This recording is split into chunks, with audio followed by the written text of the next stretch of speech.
E ainda sobre essa operação aqui em São Paulo, uma reunião no ano passado, o governador Tarcísio de Freitas já tinha apontado suspeitas da atuação do crime organizado em postos de combustíveis. E aí os bastidores políticos dessa repercussão de hoje, ele acabou comentando também sobre essa operação. E quem está acompanhando a agenda de Tarcísio é sempre ela, claro.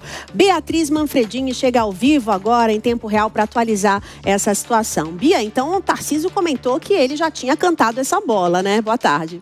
Comentou, viu, Márcia? Inclusive, ele tem reforçado isso nos discursos hoje. Postou nas redes sociais essa fala dele do ano passado em Nova York, falou sobre isso numa agenda agora no interior, então tá tentando mostrar que ele já estava em cima desse caso há algum tempo. Esse é o objetivo do governador com essas falas, né? Boa tarde para você também, para o Bruno, para todos que nos acompanham aqui em tempo real. Então, o governador, ele falou um pouquinho agora há pouco em uma agenda no interior de São Paulo, em Mauá, sobre esse assunto. Ele relembrou, então, que desde 2023, quando ele assumiu o mandato, a gestão está tentando olhar para a infiltração de organizações criminosas em diversas vertentes aqui do estado. Ele citou, por exemplo, exemplos do transporte público. A gente teve algumas operações contra o PCC no transporte. Também, mais recentemente, a desmobilização da favela do Moinho, no centro de São Paulo. E agora falou dos postos, então, de combustível. De acordo com o governador de São Paulo, desde 2023 eles vinham percebendo uma maior entrada das organizações criminosas nesses locais, inclusive desovando em outros, né? E aí, então, eles começaram a investigar. O governador disse que o objetivo da operação hoje aqui em São Paulo era principalmente colher informações, colher dados, para que eles possam continuar em cima dessas investigações. Ele disse também que tem mais ou menos 7 bilhões de reais bloqueados aqui no estado de São Paulo e que o objetivo é que esse dinheiro retorne para o estado, como já aconteceu em outras operações contra organizações e facções criminosas. E aí ele relembrou, então, desse dia que falou em Nova York sobre o assunto, demonstrando, então, que o governo do estado já tinha interesse em desmobilizar ações como essa. A gente tem esse trecho da fala dele de maio de 2024. Vamos acompanhar. O que me preocupa no crime organizado? Quando a gente vê que um PCC tem 1.100 postos de gasolina. Quando a gente vê que eles estão começando a comprar usinas de etanol. Porque ele não vai pagar o preço justo pela cana-de-açúcar. Ele vai chantagear o produtor para pagar um preço menor. Ele vai usar força para isso. A gente não pode permitir que nós tenhamos fortalezas do crime organizado onde o Estado não entre, porque isso afasta a política pública do cidadão que mais precisa do Estado. Isso nós não vamos permitir. Então o Estado vai tomar o seu lugar, o Estado vai entrar e precisa reconquistar o território para depois levar a política social. O Estado vai continuar enfrentando o crime organizado porque precisa ser enfrentado com coragem e é assim que a gente vai fazer. O governador ressaltar essa fala do ano passado é um discurso que deve se repetir justamente para mostrar aí que ele está em cima do crime organizado, como vem tentando fazer com falas similares, como, por exemplo, na favela do Moinho, que a gente citou agora. Então, ele repetiu também nessa coletiva de imprensa agora há pouco, de hoje, que o Estado não vai deixar de entrar em nenhum local que esteja dominado pelas organizações criminosas. O governador ainda defendeu a tramitação no Congresso Nacional da medida, da proposta que chama devedor contumaz, que é uma proposta justamente que pune quem repetidamente deixa de pagar imposto, que é o caso justamente, então, dessas organizações criminosas que usam esses locais e acabam ficando aí com muitas dívidas. O governador, inclusive, citou um número, eu anotei aqui para contar para vocês, de mais de 70 bilhões de impostos fraudados. Então, ele defendeu essa medida no Congresso e diz que o Estado segue trabalhando, então, para auxiliar em fraudes como essa. Márcia e Bruno.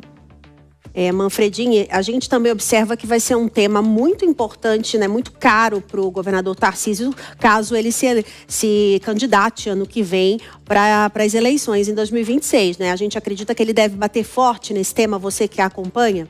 Deve, porque a segurança pública, Márcia, tem sido uma das bandeiras do governador, ou pelo menos ele vem tentando emplacar isso. Teve uma pesquisa recente de Genial Quest que mostrou que a aprovação dele nesse nicho específico da segurança não foi tão legal, foi um dos níveis, então, em que ele decaiu, mas ele tenta bater nessa tecla já desde o início do mandato. Então, tanto numa tentativa de reeleição aqui para o estado de São Paulo, apesar dele ter um maior conforto nessa área, quanto para a presidência da República, a segurança pública é uma bandeira do governador. Ele tenta aí mexer tanto na parte de valorização de polícias, ele fala bastante sobre a importância da polícia, tenta justamente ressaltar esses profissionais, como também sempre bate nessa tecla de enfrentar o crime organizado. Ele diz que ninguém fez isso antes, e um discurso muito forte que ele tem adotado é de que justamente porque a gestão estadual ultimamente tem enfrentado o crime organizado que, por exemplo, eles conseguiram desmobilizar a Cracolândia, um exemplo que ele tem usado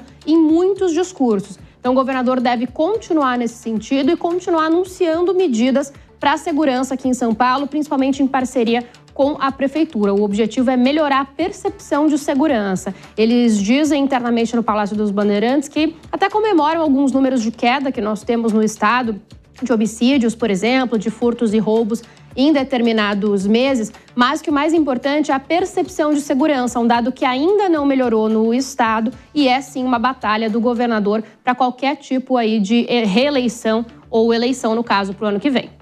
Perfeito, Bia. Obrigada pelas suas informações. A gente tem até acompanhado cada vez mais essa proximidade também de Tarcísio e Ricardo Nunes em todos os eventos. Tarcísio sempre elogiando muito o prefeito de São Paulo. Já é realmente uma tendência aí de unificação, né, para uma estratégia política futura. Obrigada pelas suas informações. Sempre incrível aqui. Tudo isso também está na coluna da Bia Manfredini nas redes sociais, no Instagram dela. Bia, qual o seu Insta para o pessoal te seguir? Porque ontem eu dei um Instagram do Bruno Pinheiro e ele ficou todo feliz que teve um monte de seguidor novo. Então vamos bombar essas redes sociais da Bia também. Quais são? Fala aí. A gente fica feliz mesmo, Márcia. É Bia Manfredini, com I no final. E lá tem todas as atualizações da coluna, dos bastidores que a gente traz aqui na Jovem Pan, muitos recortes do tempo real também, vale a pena acompanhar. Então tá, @Bia Manfredini. Beatriz não, Bia? Só Bia. Que tá no Instagram, com I no final, Manfredini. Tá bom, perfeito, Bia. Um beijo, bom trabalho, que ela ainda vai gravar hoje. Essa menina não para. Bom, a gente continua falando sobre esse assunto agora. Vamos chamar os nossos analistas, os nossos comentaristas do dia. Mano Ferreira e Acácio Miranda, boa tarde. Muito bem-vindos em tempo real aqui com a gente. Começando pelo Mano. Mano, uma operação que já vem desde 2010, uma grande operação, a maior de todas. Você acredita que existe por trás dela algo que a gente ainda não sabe? Política também envolvida, porque a gente sabe que organização criminosa não atua sozinha. Ou tem agente público, ou tem político também envolvido, né, Mano? Bem-vindo. Pois é, Márcia, muito boa tarde para você, Acácio, Bruno, toda a nossa audiência. Essa é uma operação histórica. É a maior operação em termos de integração de diversas esferas do poder público, vale dizer. Nós temos Ministério Público Estadual, Ministério Público Federal, Polícia, Receita Federal, Agência Nacional de Petróleo.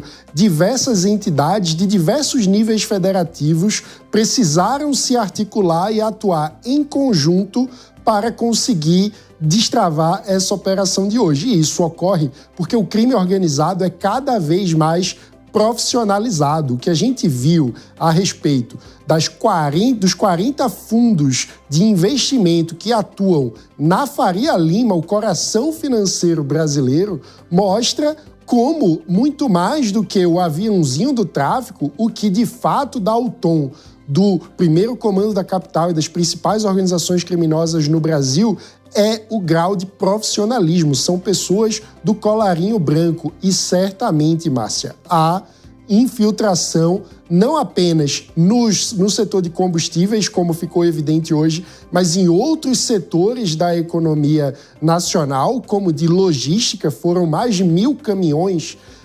envolvidos na descoberta do Ministério Público e também na política. E isso é muito importante, porque muitas vezes no debate público a gente fica perdido numa polarização entre ideologias e esquece que o que estamos assistindo no Brasil é uma polarização entre o crime e o cidadão brasileiro de fato. Obrigada, Mano. Agora, Acácio Ferreira, e muitos políticos vão surfar na onda dessa operação, né, Acácio, para usá-la também como instrumento de campanha, já que é um tema que sempre rende votos. Qual a sua análise também sobre isso, por favor? Boa tarde, Márcia. Boa tarde, Bruno. Boa tarde, Mano. E boa tarde especial a nossa audiência. Eu acho que você tem toda a razão, Márcia.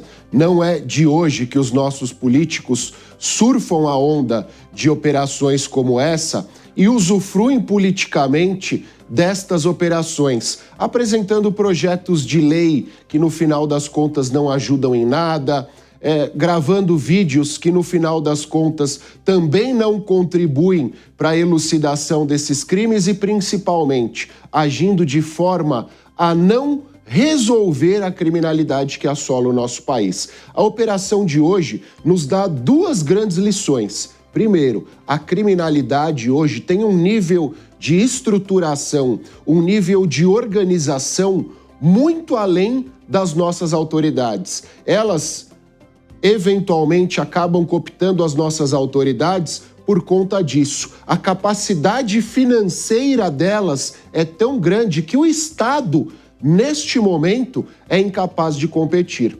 E a segunda informação, que é facilmente extraída dessa operação, que o crime organizado tem tamanho nível de organização que aquilo que era um instrumento de lavagem de dinheiro, porque no começo esses postos eram instrumentos de lavagem de dinheiro, também se tornaram instrumentos de arrecadação. É a lavagem da lavagem. E isso mostra o poderio financeiro e o poderio organizacional do PCC, principalmente. Com certeza. Olha, eu quero só me corrigir a Cássio Miranda e Mano Ferreira, porque a gente acabou confundindo aqui os sobrenomes. Mas obrigada, viu, gente? Volto com vocês já com mais análises.